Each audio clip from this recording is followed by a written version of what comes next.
Parliament আসলে হয়ে গেছে একটা দলের একটা মানে তামাশা করার একটা জায়গায় পরিণত হয়েছে। তো সেখান থেকে আপনার এইটা আমাদের রাষ্ট্রকে কিন্তু আপনি দেখবেন যে বারবার আমরা যখনই ক্ষমতা হস্তান্তরের মুহূর্তটাতে আসি তখনই আমাদের সংঘাতটা বড় আকারে দেখা দেয়। এবং এখন কিন্তু এই যে সমস্ত সংস্কারের পেছনে এটা একটা প্রধান মানে এজেন্ডা, যে ক্ষমতা হস্তান্তরের সময়টা আমরা একটা শান্তিপূর্ণ উপায় বের করতে পারবো, যাতে করে সমস্ত দলই এটা উপলব্ধি করে যে বিরোধী দলে থাকি আর সরকারি দলে থাকি, আমাকে রাজনীতি থাকতে হবে।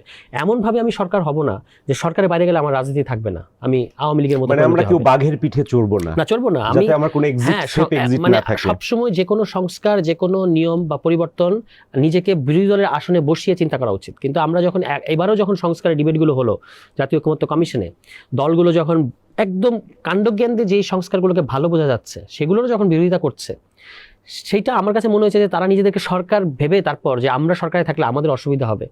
হ্যাঁ, কিন্তু নিজেকে তারা, আমি অনেকবার বলেছি, আমি যেহেতু যেতাম জাতীয় ঐকমত্য কমিশনে, আমি বলেছি আপনারা নিজেকে বিরোধী দলের আসনে বসিয়ে দেখেন, ওখান থেকে চিন্তা করেন। যে জিনিসটা এমনিতেই কনস্টিটিউশনালি সরকারের দায়িত্ব না, সাংবিধানিকভাবে কিন্তু ওই পদগুলোতে নিয়োগ দেওয়া সরকারের দায়িত্ব হওয়ার কথা না, এই কথাটাই যদি সংবিধানে লেখা থাকে তাহলে অসুবিধাটা কোথায়? কিন্তু মূলত যেটা হচ্ছে, এই সকল প্রতিষ্ঠানগুলোর নিয়ন্ত্রণ সরকারের দল রাখতে চাওয়ার পরিণতি কিন্তু খারাপ হয়েছে। সেখান থেকেও কিন্তু খুব বেশি আমরা লেসন নেই। শাসন ব্যবস্থার সংকটের কথা তুলে ধরলেন। এই শাসন ব্যবস্থায় সংকট থাকায় গণমানুষের জীবনে, গণমানুষের অর্থনীতিতে সেটার প্রভাব কি ছিল? প্রভাব তো প্রত্যেকটা সেকেন্ডে, মানে হয়তো যখন একটা সংসদে একটা প্রাণবন্ত আলোচনা হচ্ছে কিংবা হচ্ছে না, যেটাই হোক, এক পেশে কোনো একটা আইন পাশ হয়ে যাচ্ছে, সাধারণ মানুষ হয়তো প্রত্যেকটা আইনের গুরুত্ব বুঝতে পারে না, কিন্তু তাদের এটার ইম্প্যাক্ট কিন্তু তাদের জীবনের প্রত্যেকটা মুহূর্তে আছে। সিন্ডিকেটের দৌরাত্ম্য, আপনি এমন আইন করলেন যেন ব্যবসায়ীরা মানে সুবিধা পায়, যেন কর ফাঁকি দিতে পারে, যেন জনগণের আরও বেশি মানে নাবিশ্বাস ওঠে।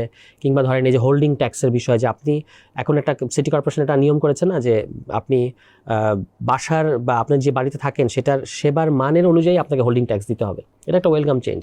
তো এরকম যে জিনিসগুলো যদি উল্টো হয় তাহলে তো জনগণকে প্রতি মুহূর্তে ভুগতে হয়। ফলে একটা খারাপ পার্লামেন্ট থাকার মানে হচ্ছে জনগণকে প্রতি মুহূর্তে এটার জন্য মাশুল দিতে হবে, সেটার ব্যাপারে জনগণ সচেতন থাকুক বা না থাকুক। কারণ এই পার্লামেন্টে প্রত্যেকটা মিনিটের পেছনে কিন্তু জনগণের অর্থ খরচ হচ্ছে।